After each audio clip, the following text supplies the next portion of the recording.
সে অধিকারকে আমাদের আদায় করতে হবে, শুধু আদায় না, সে অধিকারকে রক্ষা করতে হবে। এটা যদি না পারি তাহলে আম্বেদকরের প্রতি সঠিকভাবে শ্রদ্ধা জানানো হবে।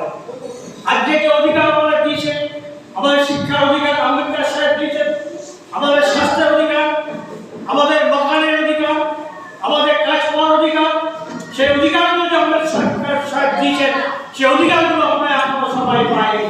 আমাদের জমিনের অধিকার, আমাদের জঙ্গলের অধিকার, আমাদের স্বাস্থ্যের অধিকার, যে অধিকারগুলো আমাদের আম্বেদকর সাহেব দিয়েছেন, সেই অধিকারগুলো এখনো আমরা পাইনি। আর পাইনি বলে আমাদের লড়াই জারি রাখতে হবে।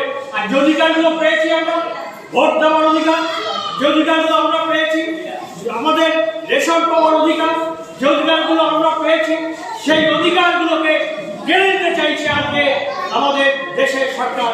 সেই অধিকারগুলোকে আমাদের রক্ষা করতে হবে। এই অধিকার আমরা কিছুতেই ছাড়বো না।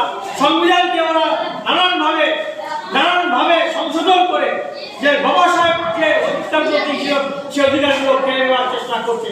কখনো 370 ধারার নামে, কখনো অমুক বিলের নামে, তখন তমুক বিলের নামে সে অধিকারগুলো কেড়ে নেওয়ার চেষ্টা করছে। সে অধিকার আমরা কিছুতেই কেড়ে দেব না। এই হোক আজ আমাদের অধিকার।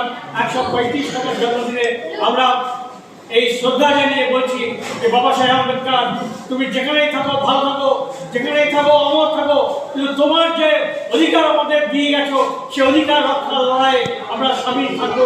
এই কথা বলে সবাইকে অভিনন্দন জানিয়ে আমার কথা শেষ করছি।